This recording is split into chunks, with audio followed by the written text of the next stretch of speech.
सुप्रभात। आज हम लोग भाषा पे आगे चर्चा करेंगे। भाषा के विविध रूप, राष्ट्रभाषा, राज्यभाषा, संपर्क भाषा, इन्हीं सारी चीजों पर चर्चा करेंगे। चलते हैं अभी इस पर आगे चर्चा करने के लिए। आइए देखते हैं भाषा के विविध रूप के बारे में। राष्ट्रभाषा, राजभाषा, राज्यभाषा, मातृभाषा और संपर्क भाषा। तो सबसे पहले हम चर्चा करेंगे राष्ट्रभाषा के बारे में। राष्ट्रभाषा की यहाँ जैसे परिभाषा लिखी हुई है, संपूर्ण राष्ट्र में बोली और समझी जाने वाली भाषा को राष्ट्रभाषा कहते हैं।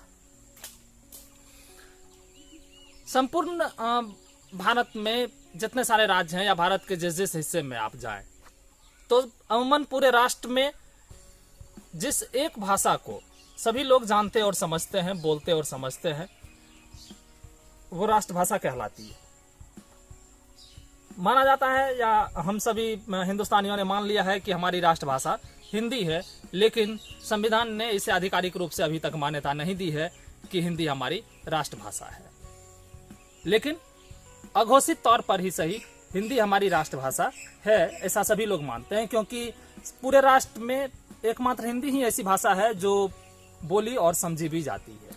कमोबेश जो हिंदी पट्टी के राज्य हैं, उत्तर भारतीय राज्य हैं, वहां तो हिंदी वहां की आधिकारिक राजकीय भाषा भी है, उसकी राज्य भाषा भी है इन हिंदी पट्टी के राज्यों की। लेकिन अमूमन पूरे देश में हिंदी बोली और समझी जाती है, इसीलिए हिंदी को हम राष्ट्रभाषा मानते हैं। दूसरा है हमारा राजभाषा। राष्ट्र की आधिकारिक शासकीय भाषा को राजभाषा कहते हैं। 14 सितंबर 1949 को भारतीय संविधान ने हिंदी को राजभाषा के रूप में मान्यता दी।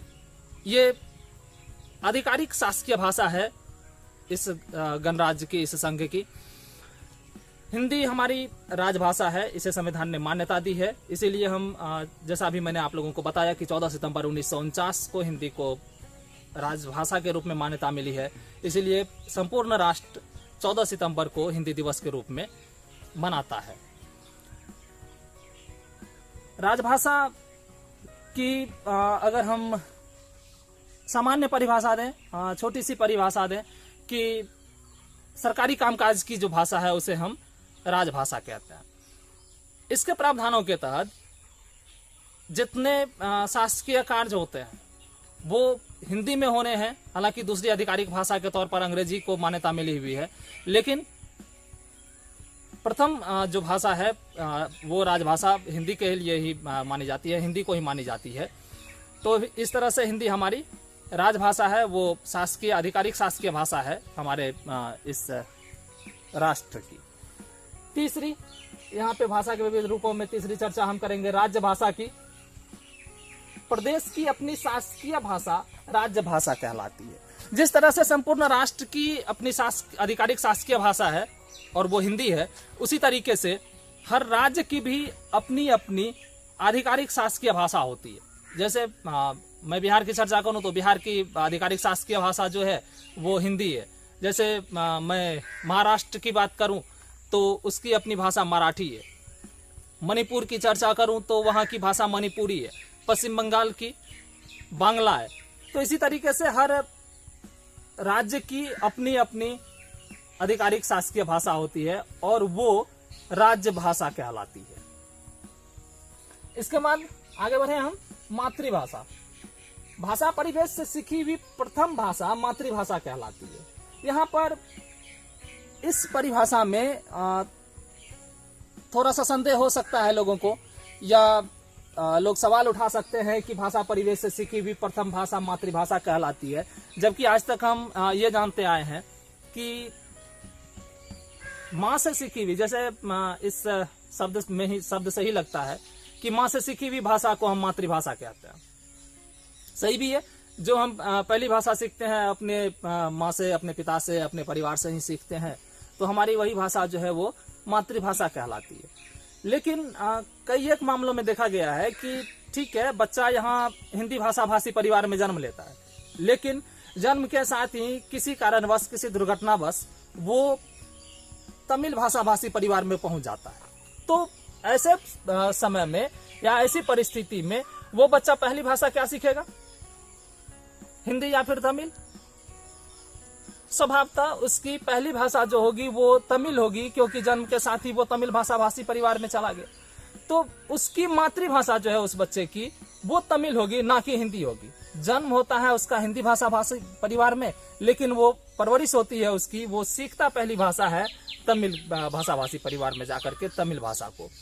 तो उसकी पहली सीखी हुई भाषा जो है वही उसकी मातृभाषा होगी, और वो उसकी मातृभाषा जो है वो तमिल होगी। इसलिए मैंने यहाँ इस परिभाषा को थोड़ा सा बदलाव करके लिखा है कि भाषा परिवेश से सीखी हुई प्रथम भाषा जो है वो मातृभाषा कहलाती है।